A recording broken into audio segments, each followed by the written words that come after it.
Pemerintah Kota Makassar melalui Dinas Ketenagakerjaan terus menunjukkan komitmen dan kepeduliannya kepada para buruh.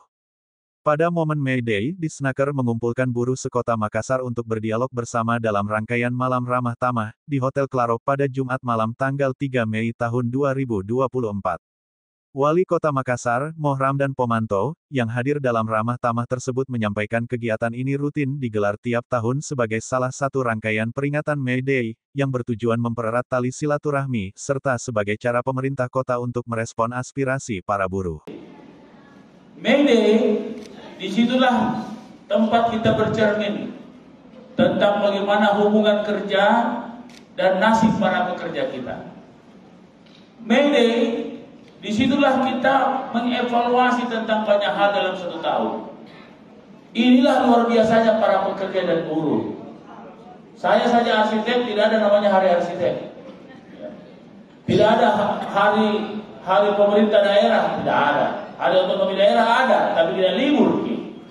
Ya. Tapi hari buruh libur seluruh dunia. Luar biasa.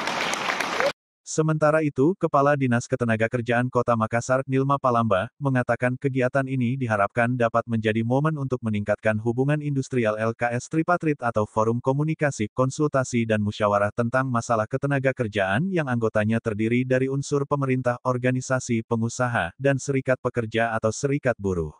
Yang mana pada tanggal 1 Mei, 2 hari yang lalu, mereka merayakan Hari Buruh Internasional tahun 2024, dengan tema adalah kerja bersama wujudkan pekerja buruh yang kompeten. Tentunya kita berharap dengan tema ini benar-benar teman-teman buruh atau pekerja ini bisa meningkatkan kompetensinya. Ketika kompetensi itu meningkat, maka tidak rentan untuk diperlakukan secara tidak adil. Ya, ketika pengetahuan ilmu terkait dengan aturan-aturan norma-norma ketenagakerjaan, maka mereka bisa untuk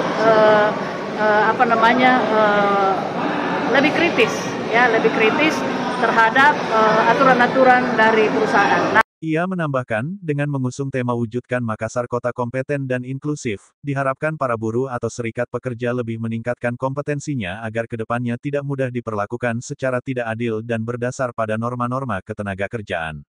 Mulyadi, Fajar TV, Fajar Radio melaporkan. Terima kasih telah menonton. Jangan lupa subscribe, like, comment, and share. Saksikan terus informasi terbaru dengan menekan tombol lonceng hanya di channel Fajar TV.